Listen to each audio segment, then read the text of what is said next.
வணக்கம்.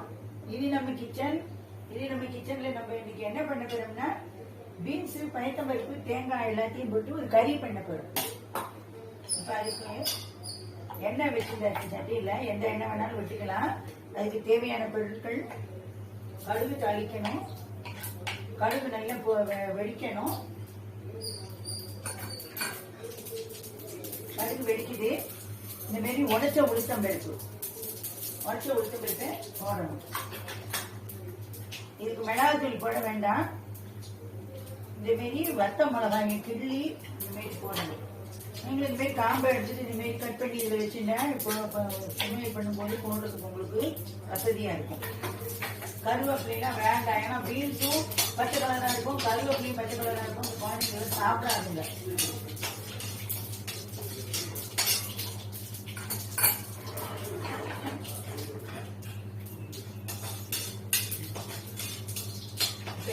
இந்த பயத்தம்பருப்பையும் ஒரு பிடிச்சபடி பயத்தம்பருப்பேன் நல்லா நெத்தா அல்ல உப்பு மஞ்சள் பொடியை போட்டு வேக வச்சு வடிச்சு இந்த மாதிரி உதிரியா அப்படி வச்சுக்கணும். இப்போ அதை நம்ம போடணும். இதுல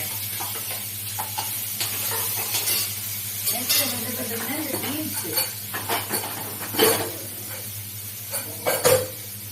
என்ன பண்றோம்னா இந்த மாதிரி குக்கர்ல ஒரு ஜாஸ்தி வச்சுட்டு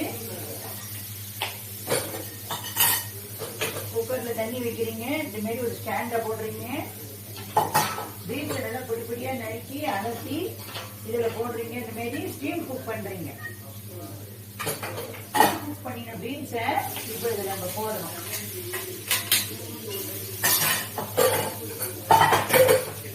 ஸ்டீம் போட்டு இந்த மாதிரி நல்லா இந்த முன்னாடி போட்ட பயத்தம்பருப்பு வேக வச்சு போட்டுக்கோங்க இல்லையா, இது போட்டு ஒன்னா நம்ம கலரணும்.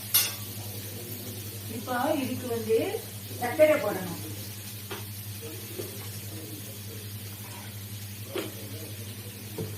உப்பு போடணும்.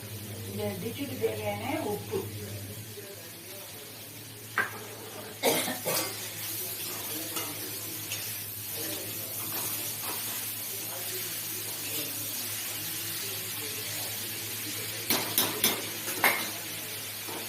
இது நல்லா நீட்டமா ஆயிடும். இந்த மெத்தட்ல பண்ணினீங்கன்னா இப்போ இந்த மாதிரி எல்லாம் ஒன்று சேர்ந்துருக்கு. இப்போ நம்ம என்ன பண்றோம்னா இதுக்கு தேவையான தேங்காய், இது ஃப்ரீயா இருக்கிறதுனால தேங்காயை உடச்சி துருவி இந்த மாதிரி சம்பளத்தில் போட்டு வச்சுக்கிட்டீங்கன்னா இந்த மாதிரி பண்ணும்போது உங்களுக்கு டக்குன்னு ஆடி போகிற அவசரத்துக்கு மேல் எடுத்து போட்டு செஞ்சுட்டு போயிட்டே இருக்கலாம்.